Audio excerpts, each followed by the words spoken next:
परंतु स्थिति आपके समक्ष है। वासुदेव कुटुंबकम एवं सर्वे भवन्तु सुखिनः विचारधारा वाला देश, जहां आज नक्सल समस्या ने गंभीर रूप धारण कर रखा है। प्रश्न उठता है, ये नक्सली है कौन?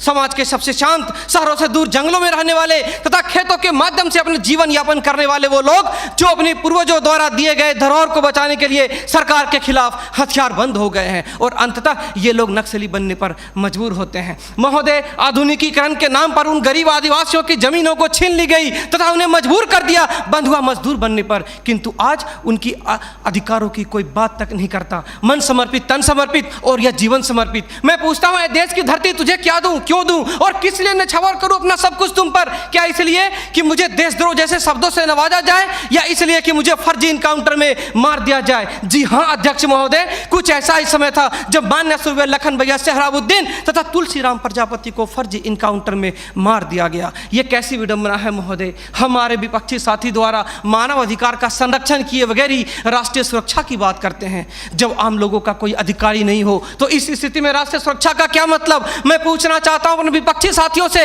वे किस राष्ट्रीय सुरक्षा की बात करते हैं? पुलिस हिरासत में अत्याचार व मौत, उन्नाव केस, किसानों द्वारा आत्महत्या या बिहार के शेल्टर होम में हुई मासूम बच्चों के साथ दरिंदगी, क्या यह है राष्ट्रीय सुरक्षा?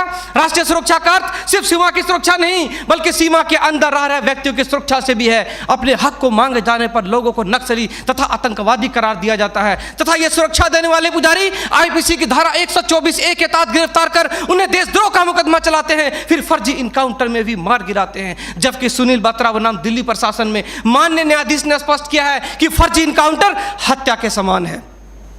10 जुलाई 2004 को मनोरमा देवी के साथ दुष्कर्म और उसकी हत्या तथा पूर्वोत्तर राज्य की महिलाओं द्वारा हम सुरक्षा बलों के समक्ष निर्वस्त्र होकर विरोध प्रदर्शन करना इस बात का द्योतक है कि हम सुरक्षा बलों ने arms force special power act का दुरुपयोग कर नाजायज फायदा उठाया है। वहां के लोगों को जबरन गिरफ्तार कर उसे मानसिक एवं शारीरिक रूप से प्रताड़ित किया है तथा उनकी बहु बेटियों के साथ दरिंदगी कर मानवता को संसार किया है। यह देश की सभ्य समाज एवं लोकतांत्रिक शासन प्रणाली पर प्रश्नवाचक चिन्ह है। सीआरपीसी की धारा 41, 42, 107, 151 के तहत बिना वारंट गिरफ्तार करने की शक्ति, सीआरपीसी की धारा 129, 130 मजमे को तितर बितर करने की शक्ति और जरूरत पड़ने पर गोली चलाने तक की शक्ति इन सुरक्षा बलों को दी गई है। और कितने अधिकार दिया जाए इन्हें? तो दे दो रोलेक्ट एक्ट जैसा अंधा कानून और ढूंढते रहो इतिहास के पन्नों पर स्वतंत्रता एवं समानता जैसी शब्दों को। महोदय, आज जरूरत है चिंतन की, मंथन की, जागरूकता की, लोगों में विश्वास जगाने की। आज जरूरत है सुपर 30 जैसे संस्थानों की, ताकि अपने पथ से भटके हुए बच्चों को उचित शिक्षा,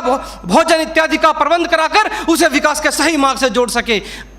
अंत में फैसला माननीय निर्णायक मंडल के पर छोड़ते हुए गुरुदेव रविन्द्रनाथ टैगोर की इन पंक्तियों के साथ मैं अपनी वाणी को विराम देना चाहूंगा कि मैं जीना चाहता हूं इंसानों की फौज के बीच में, मैं जीना चाहता हूं उगते सूरज की किरणों के बीच में, सुंदरता और सुगंध के बीच में। मेरी इच्छा है काश मिल जाए मुझे थोड़ी सी जगह इन जीने वालों के दिलों के बीच में। जय हिंद,